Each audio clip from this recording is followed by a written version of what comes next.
الحمد لله رب العالمين وبه نستعين على أمور الدنيا والدين والصلاة والسلام الأتمان الأكملان على سيد المرسلين نبينا محمد وعلى آله وأصحابه أجمعين. أما بعد, tuendelea na kitabu chetu kitukufu tukichukua mafunzo tofauti, kitabu cha Tuhfatul Mawdud fi Ahkam al-Mawlud, na tuko katika mlango muhimu sana katika milango ambao kwamba tumepitia, nao ni mlango at-tarbiya. Akhi al-aziz, mlango wa tarbia ni mlango muhimu sana, na leo tutaangalia katika huu mlango wa tarbia, tumwangalie mtoto mdogo, mtoto mchanga anapokuwa katika hali ya radhaa. Uislamu unatuhimiza mambo gani? Katika mambo muhimu ni kwamba mama anapokuwa anamnyonyesha ule mtoto amfanyie ile talqin ya kutaja la ilaha illa Allah Muhammadur Rasulullah. Sisi wanadamu tumekuja hapa duniani na kazi ya kulea ni moja katika mlango wa kheri ambao kwamba unamsaidia baba na mama katika ajira kubwa atakazozipata. Sasa ile investment ambayo kwamba utaifanya kwa yule mtoto tangu ni mdogo, tangu ni mchanga, ni kitu muhimu sana katika maisha yako. Kwa hivyo ukimfundisha la ilaha illallah Muhammadur Rasulullah, na hii itakuwa ni kazi ya mama ambao kwamba ana wakati na ule mtoto mchanga aanze kutamka maneno kama haya. Mtoto tangu yeye ni mchanga anaanza kusikia maneno matukufu ya tauhid, anayasikia katika mashikio yake. Suala linakuja ambalo kwamba muallif wa kitabu ameandika, ma hiya fawaid bukaa at-tifl wa surakhihi inda shurbati al-laban idha jaa. Kitabu hichi kama tulivyotangulia ni suala jawabu. Ni faida gani zinapatikana mtoto anapolia, anapopiga kelele wakati anapatiwa maziwa? Muallif anatuambia kule kulia kwa mtoto ndio lughati tawasul, lugha ya mtoto kuabir, ikiwa ni njaa, ikiwa ni joto, ikiwa ni maumivu. Hana jambo la kufikisha. Kama sisi tukishakwenda kusoma tukafahamishwa, tutajieleza. Ukienda kwa daktari utaeleza, mimi nasikia hivi. Lakini mtoto mchanga kule kulia ndio yeye akiwa asikia baridi, asikia joto, asikia njaa, amekojoa, haya yote huwa yataka mzazi awe ataweza kuyafahamu.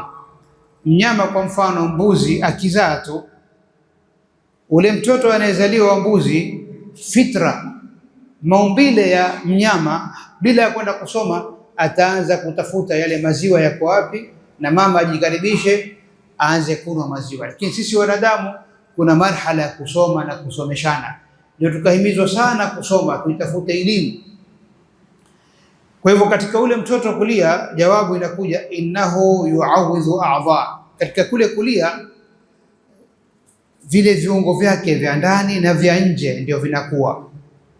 Figo zinaanza kufanya kazi na matumbo yanaanza kufanya kazi, na kadhalika ile tanafus, kuchukua oxygen, kutoa carbon dioxide. Ule mtoto tangu ni mdogo anaanza kuwa anaitika yale mambo ya kimaumbile ambayo kwamba amejaliwa awe nayo, na kadhalika ile akili yake, oxygen inaingia, inakwenda, inazunguka katika mwili. Haya yote yanatokea ambao kwamba yanaharik tabia yake.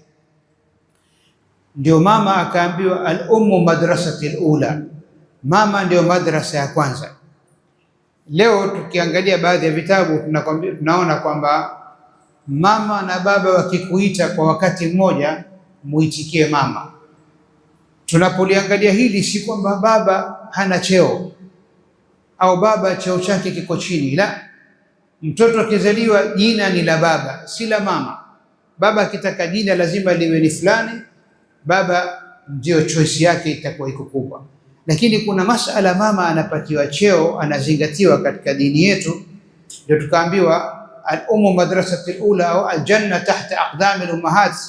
Uzito wa hadithi hii wengine wanasema si uzito mkubwa, lakini ikiwa pepo iko chini ya nyayo za mama kwa sababu ya ile mimba, mimba, mama kuchukua mimba anajitolea kiwango kikubwa sana, hutumia kullu nafisin wa ghali katika kuibeba ile mimba.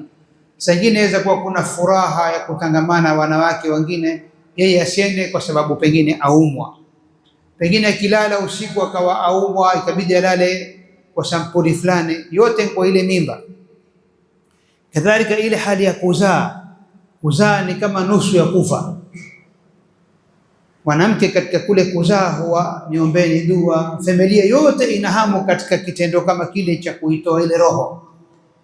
Kadhalika huku kunyonyesha pia ni kazi kubwa. Sasa ilipokuwa kunyonyesha pia ni jambo muhimu sana katika yule mtoto aliyezaliwa, utakuta sheria yetu tukufu imezungumza mambo mengi katika masala haya ya ridhaa, kwa sababu si jambo ambalo kwamba utaliata tu, ni jambo lina umuhimu sana. Swala lingine likaja katika masala ya kuambatana na kumnyonyesha mtoto na tarbia ya mtoto.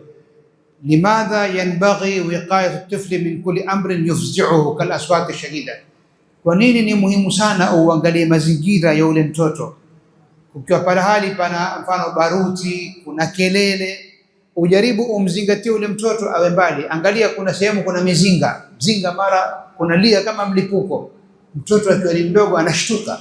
Sasa yale yote katika tarbia yataka wewe kama mzazi uwafanye bidii umpatie mtoto mazingira mazuri, kwa sababu yale yanaweza kumharibu akili yake, kumharibu uoga ambao kwamba anaweza akaupata. Kwa hivyo vitabu vikaanza kuzungumza tangu akiwa ni mdogo, li anna dhalika rubbama adda ila fasadi quwwatihi al-aqila li dha'fiha, sababu mtoto immune system yake, nguvu zake za kutahammal ni ndogo sana. Nguvu zake, akija mtu ambaye kwamba ana mafua, yeye aweza akapata mafua ghafla. Kuna mtu ana maradhi ya kuambukiza, yeye aweza akapata ghafla, kwa sababu nguvu zake za kubeba manaa, nguvu za kupigana na ile maradhi ni ziko chini sana. Kwa hivyo ni muhimu sana mzazi azingatie mambo kama haya. Suala lingine likaja, madalil ala tamami ridhaa haulan, ni dalili gani ambayo kwamba ipo ili katika kukamilisha kule kumnyonyesha mtoto iwe ni miaka miwili.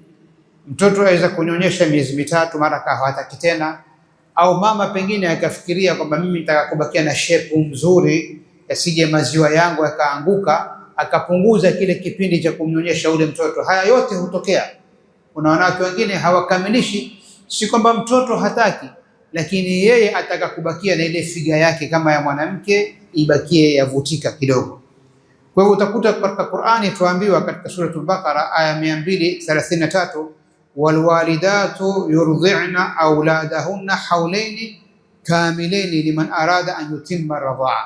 Ikiwa mzazi ataka kumkamilishia mtoto ile kipindi cha kunyonyesha kisawasawa, ni akiwa aweza kwenda nacho mpaka miaka miwili ni bora, kwa sababu ile lishe ya maziwa ni rich, ni tajiri sana. Kwa hivyo ni muhimu sana akiweza kumkamilishia miaka miwili. Ulama wanasema si uzuri baada ya miaka miwili kuendelea, lakini baada mfano miezi mitatu, miezi sita, chini kabisa angalau ni miezi mitatu. Kila akienda zaidi mpaka karibu na miaka miwili ndio bora, lakini angalau miezi mitatu, miezi sita. Sangine mtoto huwa hataki tena, au sangine mama wengine hawana maziwa mengi, ndio inakuja masala ya mtoto mwingine amenyonya pamoja na ndugu yake mwingine. Hasa hapo kama tulivyozungumza katika darasa iliyotangulia, wanakuwa wale ni ndugu wamenyonya pamoja, wanakuwa na ahkam za kuwa mfano huyu ni mwanamume, huyu ni mwanamke, ni akhu min ar-radhaa au ukht min ar-radhaa, hawezi kumuoa. Suala lingine likaja, madha yajibu ala al-abawaini idha arada fitamu tifl qabla hawlain, ikiwa mmoja katika wazazi wawili hawataki kukamilisha ile miaka miwili, yajibu alayhima at-taradhi bainahuma wa tashawur ma adam madhara tifl. Ni muhimu mume na mke, baba na mama waridhiane kuhusu kumnyonyesha ule mtoto. Mfano mama hataki tena, baba ajaribu kumpendekeza tuendelee, lakini lau wataridhiana, mfano mama afanya kazi au hivi au vile, basi utakuta Qur'ani pia imezungumza fa in arada fisalan an taradhin minhuma wa tashawurin fala junaha alayhima, Suratul Baqara aya 233. Utakuta kwamba pia sheria yetu haikuliata hili jambo ovyo ovyo, bali limetia msimamo mzuri, wakiwa wameeleana wote wawili kwa kuridhiana, kwa sababu ule mtoto ni wenu nyote. Mlipokuwa na starehe zenu, Mwenyezi Mungu akajalia roho itaingia, ni katika starehe mara roho imetokea, ambao kwamba roho ile kesho nyinyi mshakuwa watu wazima, naye ni waladun saliha yad'u lahuma, akiwaombea wazee wenu wawili, wazee wake wawili, inamfikia ile dua anaoiomba. Suala lingine likaja hapa, ma hukmu istirdaa al-ab liwaladihi murdhi'atan ukhra ghaira ummi. Mfano, baba akapendekeza kwamba mwanangu huyu akanyonyeshwe na mama mwingine ambaye kwamba siye ule mamake aliyemzaa.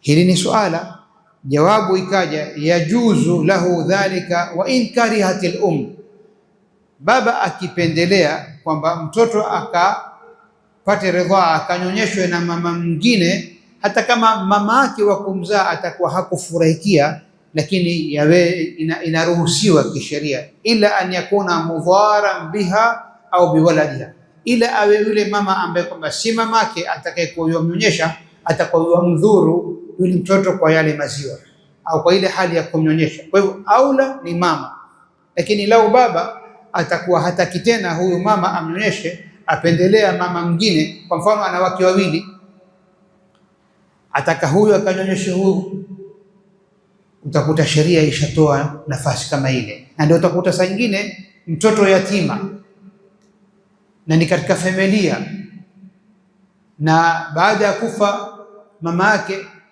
ikawa atakwenda wapi, ukaona bora umtukue tangu ni mdogo, akaja akawa atanyonya pamoja na ndugu zake ambao ni watoto wako. Kwa hivyo wale tangu ni wadogo washakuwa ni ndugu katika ridhaa, hakurithi wewe kwa sababu si mtoto wa mgongoni kwako, lakini kwa sababu yule mama tayari amemnyonyesha, ashakuwa yeye na wale watakaonyonya pamoja ni wale watakaonyonya pamoja. Akiwa kuna ndugu wengine upande huno, watakuwa si ndugu yake kwa kunyonya pamoja, ni yule ambao kwamba watakuwa wamenyonya pamoja katika kipindi kama kile.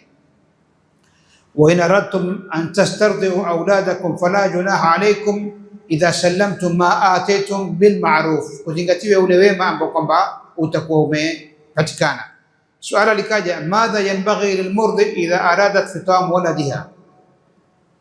Ni wazi kwamba akiwa yeye ataka kumnyonyesha, yeye ndiye aula, na sampuli pia ya kunyonyesha imetajwa kwa njia ya healthy, kwa njia ya mapenzi. Usimpe maziwa mpaka akashiba, sangine akatapika.